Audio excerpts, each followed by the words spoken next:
सुप्रभात बच्चों। तो चलिए आज का हम पाठ पढ़ते हैं और इस पाठ से हम सीखते हैं कि जीवन में हमें हमेशा सच्चाई, ईमानदारी और हिम्मत और साहस से काम करना चाहिए। तो बच्चों आज हम पाठ 5 पढ़ेंगे, नींद की करामात।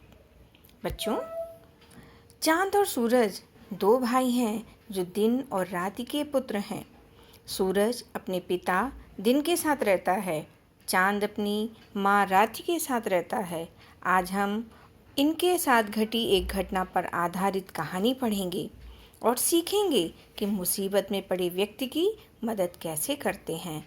तो बच्चों, इस पाठ से हम सीखेंगे बुद्धिमत्ता, सहयोग, वात्सल्य और सहायता करने की भावना। तो चलिए इस पाठ को हम पढ़ते हैं। अजगर सूरज और चांद को निकल गया, लेकिन नींद ने ऐसी करामात दिखाई कि सूरज और चांद अजगर के मुंह से बचकर आसमान में पहुंच गए। तो चलिए इस कहानी को पढ़कर जानते हैं कैसे हुई ये करामात।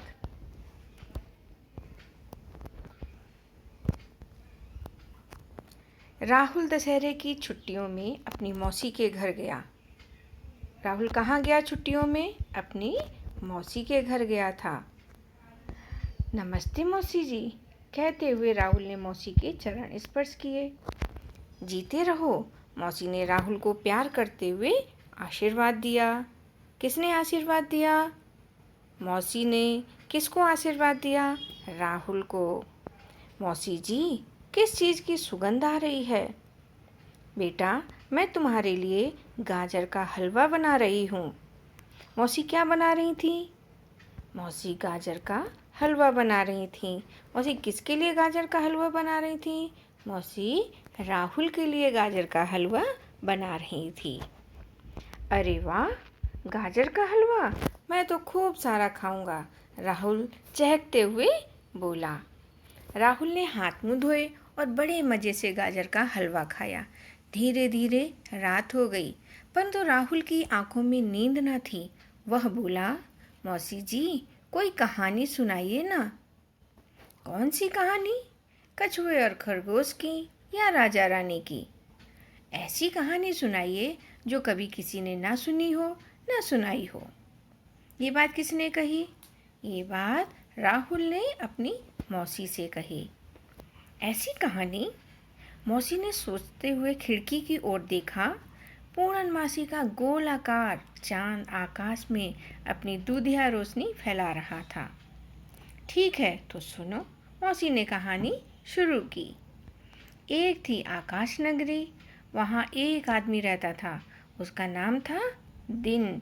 उसकी पत्नी का नाम रात्रि था। उनके दो बच्चे थे, सूर्य और चंद्रमा। वे उन्हें प्यार से सूरज और चंदा बुलाते थे। पूरा परिवार खुशी खुशी रहता था। एक दिन की बात है, सूरज और चंदा खेलने निकले, तभी अचानक सरसराहट हुई। सूरज चौंक गया, बोला, चंदा, तुमने कोई आवाज़ सुनी? हाँ, किसी के रेंगने की आवाज़ लगती है, चंदा ने जवाब दिया। दोनों के चेहरे सफ़ेद पड़ गए। उनके समीप ही एक बड़ा सा अजगर मुंह खोले था। दोनों संभल पाते कि अजगर ने दोनों को निगल लिया।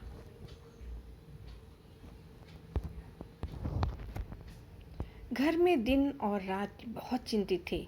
उनके बच्चे घर नहीं पहुंचे थे। वे दोनों बच्चों की तलाश में निकले। वे बच्चों को ढूंढते ढूंढते थक गए। थक कर चिंतित एक पेड़ के नीचे बैठ गए। पेड़ पर एक मोर बैठा था। उसने बताया कि एक अजगर दोनों बच्चों को निगल गया है। रात्रि और दिन ने अपने बच्चों को वापस लाने की ठान ली। रात्रि अपनी सहेली निद्रा के पास गई। उसने निद्रा को सारी बात बताई। निद्रा ने कहा, तुम चिंता मत करो, मैं अजगर के छक्के छुड़ा दूंगी। मैं अजगर की आंखों में घुस जाऊंगी। जब वह जम्हाई लेने के लिए मुंह खोले, तब तुम अपने बच्चे निकाल लेना। ये बात किसने कही? ये बात निद्रा ने अपनी सखी से कही। निद्रा धीरे धीरे अजगर पर अपना प्रभाव जमाने लगी। अजगर ने जोर से जम्हाई ली। बस रात्रि और दिन ने अपने दोनों बच्चे निकाल लिए। अजगर ने बच्चों को बाहर देखा तो वह उन्हें पकड़ने के लिए लपका। बच्चे भागकर उस ऊंचे पेड़ पर चढ़ गए जहां मोर बैठा था। अजगर मोर से डरता था। उधर सूरज और चंदा ने ऊंची उड़ान भरी और आकाश में पहुंच गए। अपने बच्चों को सही सलामत देख रात्रि और दिन को प्रसन्नता का ठिकाना ना रहा। तभी से सूर्य और चंद्रमा आसमान में रहते हैं। इस घटना के बाद दिन सूर्य की रक्षा करता है और रात्रि चंद्रमा की। अब वे प्रसन्नता पूर्वक अपने घर में रहते हैं। निद्रा भी हमेशा अपनी सखी रात्रि के साथ ही रहती है। कैसी लगी कहानी? मौसी ने राहुल से पूछा। अरे राहुल तो नींद के साथ सपनों के संसार में उड़ रहा था। शब्द और अर्थ। चरण स्पर्श, पांव छूना, आशीर्वाद, आशीष, सुगंध, खुशबू, चहकते हुए, खुशी से, गोलाकार, गोल आकार का, दूधिया, दूध सा सफेद, रेंगना, पेट के बल चलना, चिंतित, परेशान, तलाश, खोज या ढूंढना, सही सलामत, ठीक ठाक। अब मुहावरे। ठान लेना, निश्चय कर लेना, छक्के छुड़ाना, हरा देना, प्रसन्नता का ठिकाना न रहना, बहुत खुश होना। तो बच्चों, अब हैं प्रश्नों के उत्तर। राहुल दशहरे की छुट्टियों में कहाँ गया? राहुल दशहरे की छुट्टियों में अपनी मौसी के घर गया था। कहाँ गया था? अपनी मौसी के घर। मौसी ने राहुल को किसकी कहानी सुनाई? मौसी ने राहुल को सूर्य और चंद्रमा की कहानी सुनाई। दिन और रात्रि को किस बात की चिंता थी? दिन और रात्रि को इस बात की चिंता थी कि उनके बच्चे अभी तक घर नहीं पहुंचे। सूरज और चंदा घर पर क्यों नहीं पहुंचे थे? सूरज और चंदा घर नहीं पहुंचे थे क्योंकि उन्हें एक अजगर निगल गया था।